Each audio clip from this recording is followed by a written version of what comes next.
Vous présentez le dispositif de rupture conventionnelle.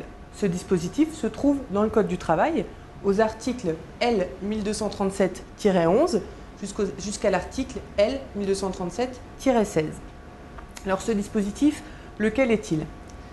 Tout commence par un ou plusieurs entretiens, au cours desquels l'employeur et le salarié se mettent d'accord ou non, d'ailleurs, pour rompre le contrat de travail. Il ne peut s'agir que d'un CDI, un contrat à durée indéterminée.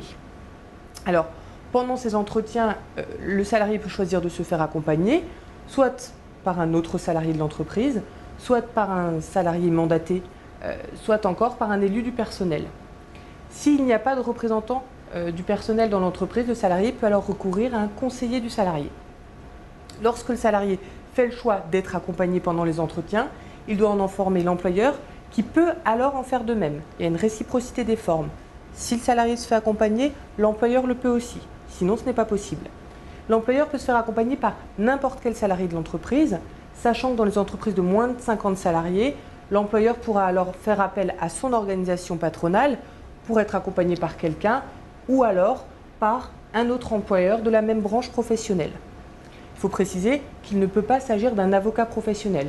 En aucun cas, un avocat professionnel ne peut accompagner l'employeur. Alors, une fois qu'ils se sont mis d'accord sur le principe de la rupture, les deux parties vont en définir certaines conditions. Les deux conditions obligatoires sont les suivantes. Il faut qu'ils traitent de l'indemnité de rupture, qui ne peut pas être inférieure à l'indemnité conventionnelle de licenciement. Et le deuxième point, c'est qu'il faut définir la date de la rupture. Cette date-là ne peut pas être antérieure au lendemain de l'homologation. J'y reviendrai un petit peu plus tard. Alors, une fois que la convention est formalisée, un délai de 15 jours calendaires va démarrer. Durant ce délai de 15 jours calendaires, les deux parties peuvent se rétracter extrêmement facilement. Voilà. Si ce n'est pas le cas, si aucune des deux parties ne fait le choix d'arrêter le processus, au bout des 15 jours, la partie la plus diligente, la plus rapide, va choisir d'envoyer la convention de rupture conventionnelle ainsi qu'un formulaire d'homologation de cette convention à l'administration, au directeur départemental du travail.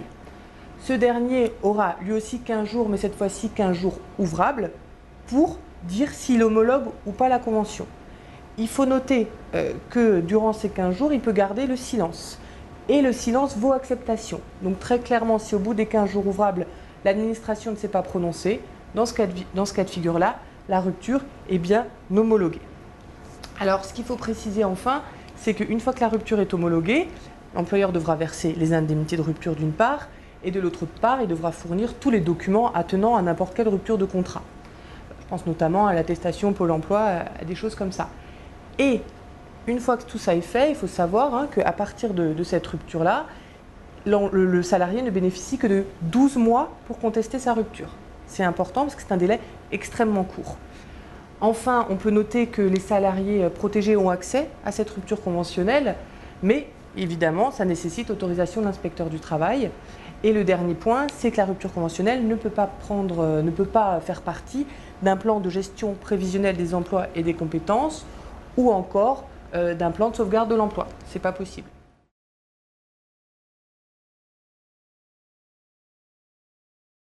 Maintenant, je vais vous parler un peu des enjeux syndicaux qui existent autour de cette rupture conventionnelle. Tout d'abord, il faut préciser que la position de la CGT est extrêmement claire. La rupture conventionnelle, c'est un marché de dupes, parce qu'elle est fondée sur l'idée qu'il y aurait une égalité entre les deux parties au contrat de travail, entre le salarié et l'employeur. Or, on sait que ce n'est pas vrai, qu'il y a un lien de subordination, que ce lien de subordination ne permet pas l'existence d'une négociation égalitaire, d'une négociation de la rupture du contrat de travail qui serait parfaitement égalitaire. Ça, c'est le premier problème. Ensuite, ça signifie plein de choses en pratique. Ça signifie notamment qu'un salarié ne pourra jamais imposer une rupture conventionnelle à son employeur, évidemment. L'employeur lui dira simplement « si tu veux partir, démissionne ». À l'inverse, l'employeur a tous les moyens de pression pour obliger le salarié à rompre conventionnellement et éviter, comme cela, de recourir au licenciement et à sa procédure. On constate déjà qu'il y a un vrai problème. Judiciairement, ce postulat de départ nous pose plein de soucis et plein de questions, évidemment.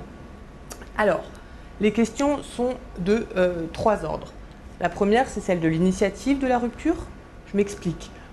dans le Code du travail, apparemment, l'initiative est une espèce de boîte noire. C'est-à-dire qu'on n'a pas besoin de dire qui est à l'origine de la rupture ou pas, qui choisit de rompre ou pas.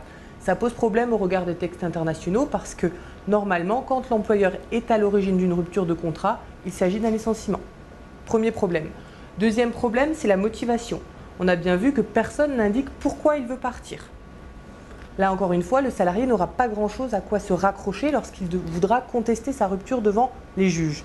Les juges qui, je le rappelle, sont les juges prud'homaux, puisque la loi décide que toute contestation, que ce soit de la convention de rupture, de son homologation ou de son refus d'homologation, se fera devant le Conseil des prud'hommes.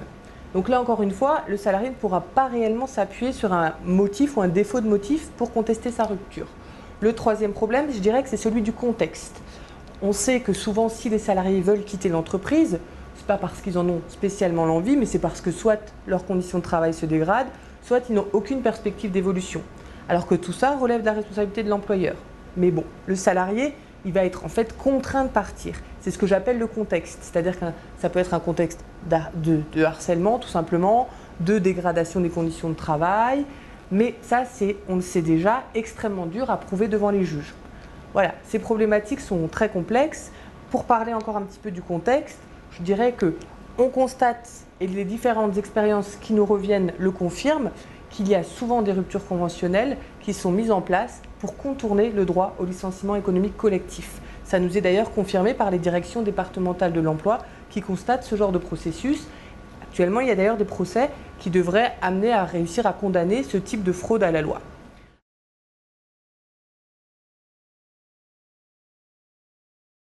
Alors, je voulais dire enfin quelques mots sur les chiffres récents que nous a fournis la DARES, qui est un organisme qui comptabilise le nombre de ruptures et qui les analyse. Ces chiffres sont catastrophiques et confirment notre vision tout à fait pessimiste de ce dispositif. Pourquoi ? Alors, ces chiffres prouvent deux choses. Le premier, c'est que la plupart des salariés qui vont rompre conventionnellement vont s'adresser à Pôle emploi pour bénéficier des indemnités chômage. 67% des ruptures conventionnelles se finissent, entre guillemets, par le versement d'indemnités chômage. Ça signifie clairement que les salariés ne sont pas volontaires, ne désirent pas réellement rompre leur contrat de travail, mais que ça leur est imposé. Parce que s'ils désiraient réellement rompre leur contrat de travail, c'est parce qu'ils auraient d'autres perspectives d'emploi. Là, on constate que ce n'est pas le cas. Ils sont obligés de s'inscrire à Pôle emploi pour bénéficier des indemnités chômage. La deuxième information que nous apporte cette étude, c'est la suivante. On constate qu'en fait, les plans de rupture conventionnelle consistent en des plans de pré-retraite déguisés. C'est-à-dire qu'on envoie les salariés âgés au chômage avant qu'ils puissent bénéficier de la retraite. Donc l'employeur se défausse de toutes ses responsabilités. Ça concerne beaucoup de salariés, puisqu'on constate que les ruptures conventionnelles s'adressent principalement dans les grandes entreprises aux salariés de plus de 58 ans. En conclusion, je dirais simplement que, comme nous l'avions dit tout au long des négociations modernisation du marché du travail, la rupture conventionnelle ne répond pas à une réelle demande des salariés. Voilà, lorsqu'ils veulent quitter l'entreprise, c'est souvent parce qu'il y a des raisons, il y a un contexte, comme j'expliquais tout à l'heure, qui les pousse à partir. Et s'ils ont un autre projet professionnel, en général, ils démissionnent ou ils trouvent un autre moyen de le faire. C'est d'ailleurs pourquoi, pendant les négociations modernisation du marché du travail, la CGT avait fait deux propositions très concrètes. La première, c'était que la résiliation du contrat de travail soit un processus accéléré qui permette aux salariés de rester en emploi et de rompre son contrat de cette façon-là.